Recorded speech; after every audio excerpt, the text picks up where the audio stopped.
Hello, রুই কাতলার তো অনেক রেসিপি খেয়েছো। আজকে করে দেখো আমার মতন দই দিয়ে কাতলা মাছ। তার জন্য আমাদের লাগবে হচ্ছে টমেটো, পেঁয়াজ, রসুন এবং আদা। আমরা ফার্স্টে সবগুলো ভালো করে কাট করে নিলাম এবং তারপর লাগবে হচ্ছে দই। দইটাকে কিন্তু ভালো করে ফেটিয়ে নেবে, একদম ক্রিম টেক্সচারে নিয়ে আসবে।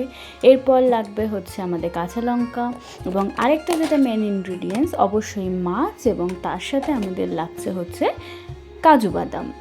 আমরা সমস্ত উপকরণ নিয়ে নিলাম। এরপর আমরা কড়াইতে দিয়ে দিলাম তেল।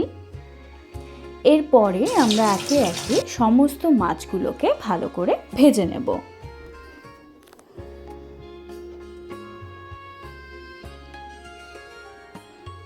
মাছগুলো এক পিঠ হয়ে যাওয়ার পর আমরা আরেক পিঠ উল্টে দেব এবং সমস্ত মাছ ভালো করে ভাজা হয়ে গেলে আলাদাভাবে আমরা তুলে রাখবো।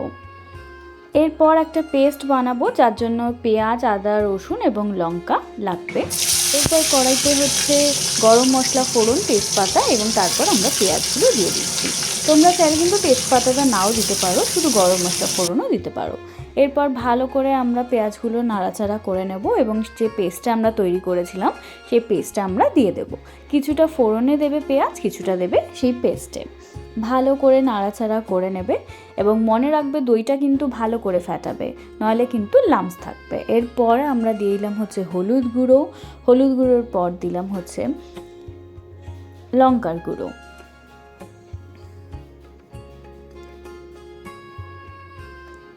একটু দিয়ে দেবে জিরের গুঁড়ো এবং দেবে নুন।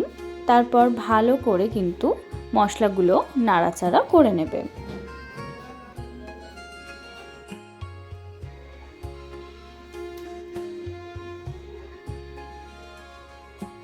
ভালো করে যখন মশলাটা নাড়াচাড়া হয়ে যাবে, আমরা সেই মিক্সিতে একটু জল দিয়ে সেই জলটা দিয়ে দিলাম। তাতে একটু জল দিলে মশলাটা খুব ভালো করে নাড়াচাড়া করা যায়।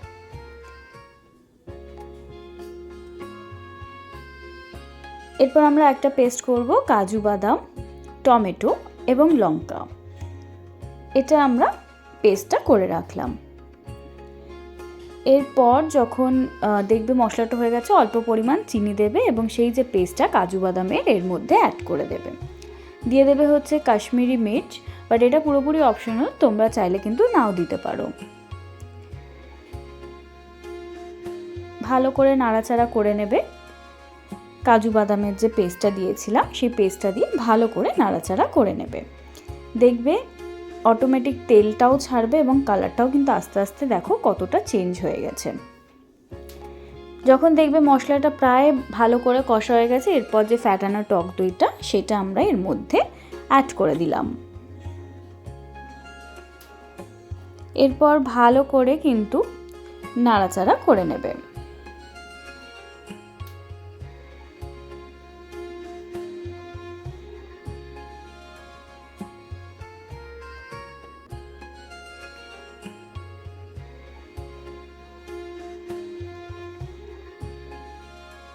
দেখবে ভালো করে কিন্তু একটু নাড়াচাড়া করবে, দেখবে যেন মশলাটা কিন্তু কড়াইয়ে লেগে না যায়। এবং ভালো করে দেখবে নাড়াচাড়ার পর কিন্তু কালারটাও কতটা চেঞ্জ হয়ে গেছে তোমরা বুঝতেই পারছো। যখন দেখবে কালারটাও অনেকটা চেঞ্জ হয়ে গেছে এবং তেলটাও দেখো ছাড়ছে, এরপর আমরা সেই ভাজা মাছগুলো একে একে দিয়ে দিলাম।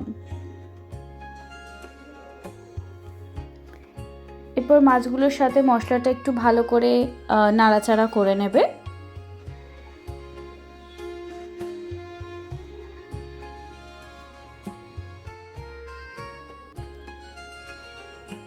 যখন দেখবে হয়ে এসেছে, বেশি নাড়াচাড়া করবে না, তাহলে কিন্তু মাছগুলো ভেঙে যেতে পারে। এরপর আমরা অল্প পরিমাণ জল দিয়ে দেব। এটা যেহেতু একদম মাখা মাখা হয় তাই বেশি জল দেওয়ার দরকার নেই। যখন দেখবে সুন্দর একদম মাখা মাখা হয়ে যাবে এবং তেলটাও ছাড়বে, দেখো একটু ফুটছে এবং তেলটাও সুন্দর ছাড়ছে।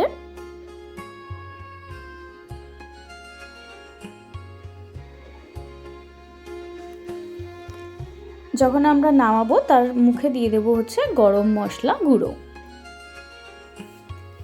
এবং তারপর অল্প পরিমাণ নাড়াচাড়া করেই ইটস রেডি। এবং নামিয়ে দেবে হচ্ছে দই কাতলা বা দই রুই, যে যেটা দিয়েই খুশি করতে পারো। অপূর্ব টেস্ট লাগে, একবার এইভাবে করে দেখো এবং আমাকে অবশ্যই জানিও। ভিডিও ভালো লাগলে লাইক, শেয়ার অ্যান্ড সাবস্ক্রাইব করো। Thank you.